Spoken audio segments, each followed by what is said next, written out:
নমস্কার বন্ধুরা, আমি অর্চনা।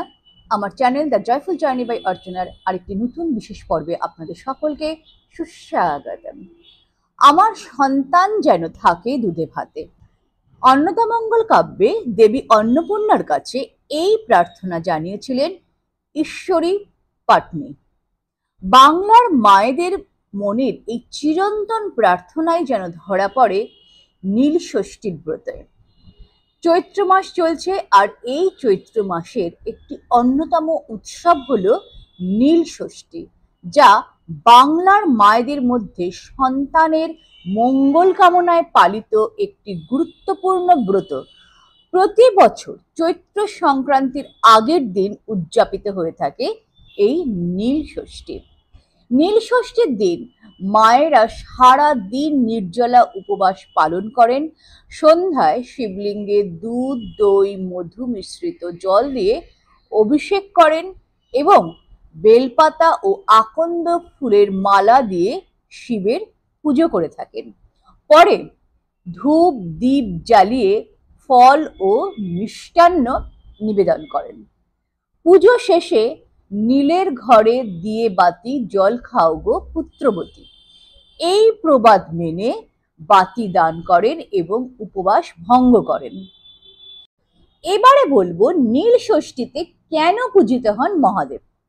প্রচলিত কাহিনী অনুসারে পিতা দক্ষের আয়োজিত যজ্ঞে স্বামী মহাদেবের অপমান সহ্য করতে না পেরে আগুনে আত্মাহুতি দিয়ে দেহত্যাগ করেছিলেন শিব পত্নী সতী।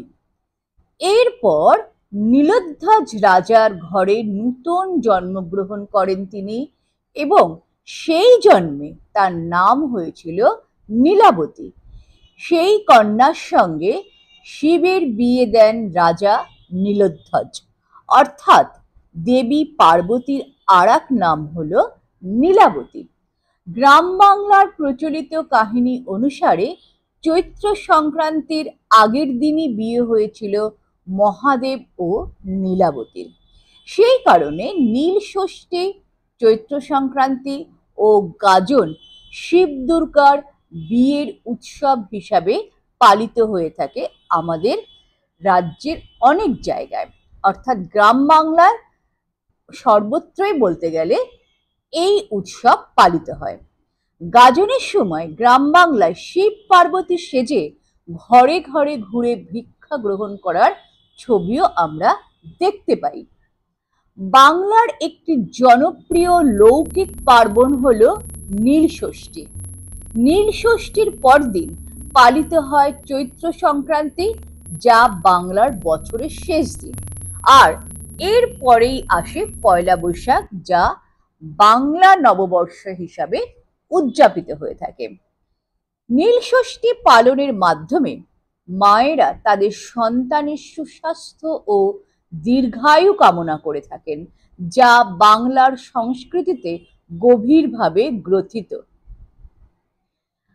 আজকের ভিডিওতে জানাবো এই বছর নীল ষষ্ঠীর সময়সূচি, এই ব্রত পালনে কি ফল প্রাপ্তি হয় এবং কারা এই ব্রত পালন করবেন, এবং এই নীল ষষ্ঠীর ব্রতের উপকরণ কি কি। তার সাথে বলবো এই ব্রত পালনের নিয়ম। তাই এই সব কিছু জানতে আমার সাথে অবশ্যই এই ভিডিওটি সম্পূর্ণ দেখতে থাকুন, কোনো রকম ভাবে স্কিপ করবেন না, এবং ভালো লাগলে একটি লাইক করবেন।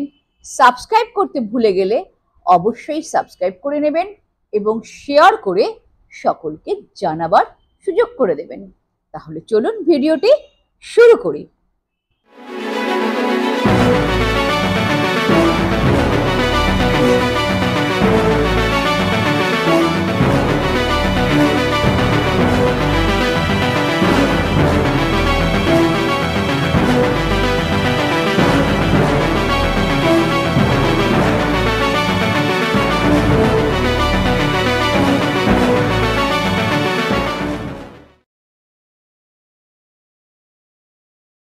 নীল পূজা বা নীল ষষ্ঠী হলো সনাতন বঙ্গীয়দের এক লোকোৎসব, যা মূলত নীল নীলাবতী নামে, অর্থাৎ শিব দুর্গার বিবাহ উৎসব।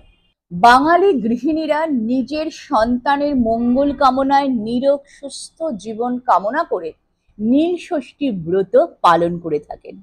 সাধারণত চৈত্র সংক্রান্তির চড়ক উৎসবের আগের দিন নীল পূজা অনুষ্ঠিত হয়ে থাকে। সাথীরা, এই নীল ষষ্ঠীর সাথে ষষ্ঠী তিথির কোনো যোগসূত্র নেই।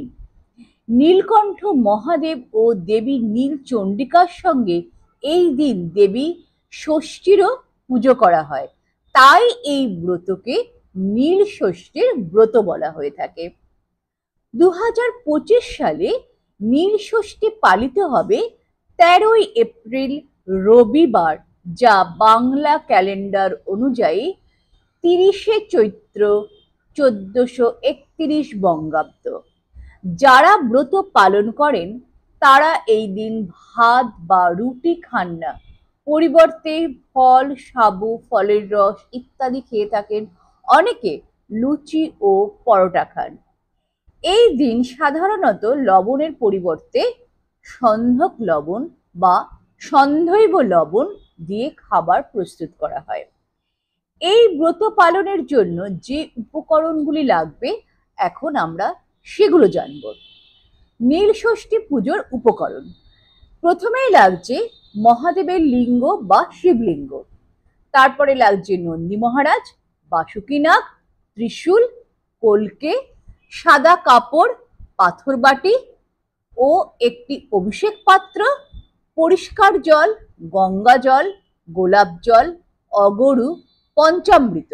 এই পঞ্চামৃত আপনারা তৈরি করবেন দুধ, দই, ঘি, মধু, চিনি বা শর্করা দিয়ে, এবং ডাবের জল, পৈতে, সাদা চন্দন বা কেশর চন্দন বা অষ্টগন্ধা চন্দন, পঞ্চশস্য, ভস্য, আতপ চাল, ধূপ, প্রদীপ, ধুনো, কর্পূর এবং শঙ্খ, আকন্দ ফুল, ধূত্র ফুল, সাদা ফুল, বেলপাতা এবং ফুলের মালা, দূর্বা, ধূত্র ফল, কাঁচা আম, বাতাসা, মিষ্টি, বেল সহ গোটা ফল, পানীয় জল এবং নীল ষষ্ঠীর ব্রতকথা ও দক্ষিণা।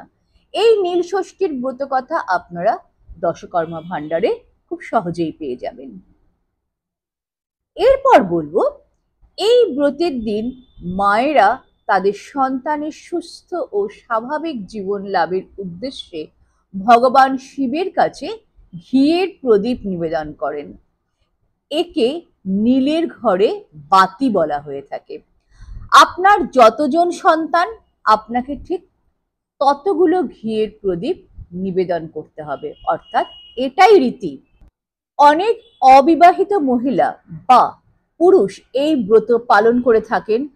তারাও নিজেদের পরিবারের সদস্যদের মঙ্গল কামনায় ঘিয়ের প্রদীপ জ্বালিয়ে থাকেন।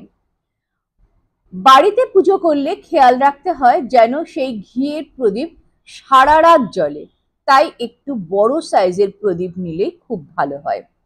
এই বছর এই ব্রতের দিন নীলের ঘরে বাতি দেওয়ার শুভ সময় হলো সন্ধে 6টা বেজে 58 থেকে রাত্রি 7টা বেজে 51 পর্যন্ত।